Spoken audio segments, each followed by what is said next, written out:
Paying teachers what they're worth will not damage the economy. Paying police officers what they're worth will not damage the economy.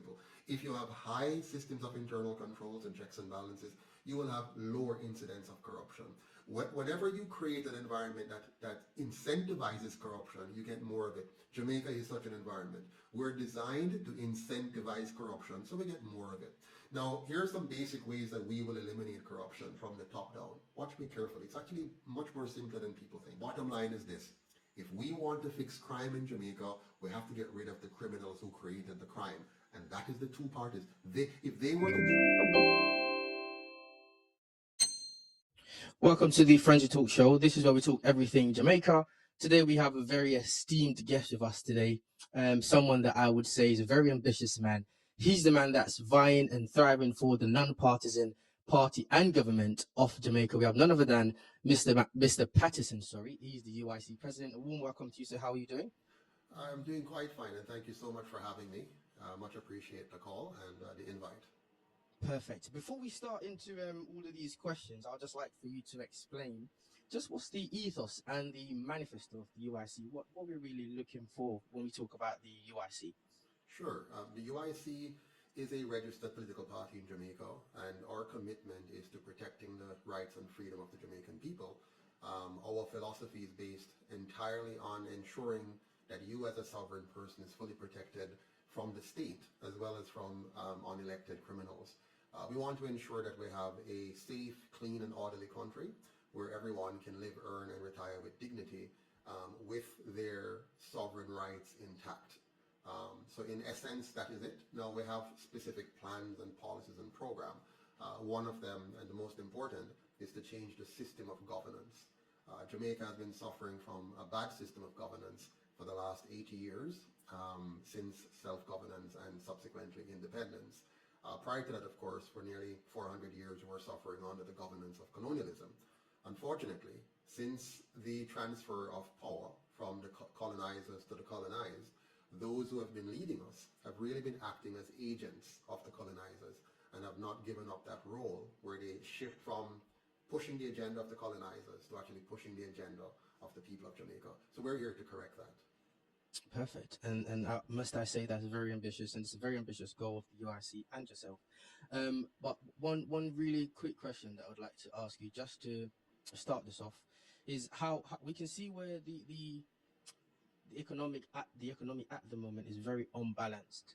And I'm just intrigued to know, how do you plan to, have you got any plans to balance the economy where we can see where the macro and the micro is at some sort of stability, where one is not way more lower than the other? Is there any plans in place to rectify this? I'm very happy you asked that, because it means you understand the difference between what you're hearing in the news about how well we're doing economically and what the people are faced with on the ground, which is a lot of problems.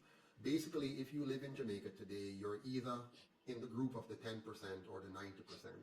The 10% control the bulk of the wealth and the jobs, and by extension, the economy. And the 90% try to find a way to subsist and exist within that. The majority of whom live on very low wages, very poor standard of living, and pretty much work just to stay alive and to build the wealth of the 10%. So how do we balance that? It's actually much simpler than we think.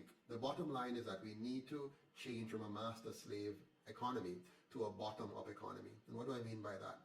You need to remove the regulations that protect big businesses and suppress small businesses.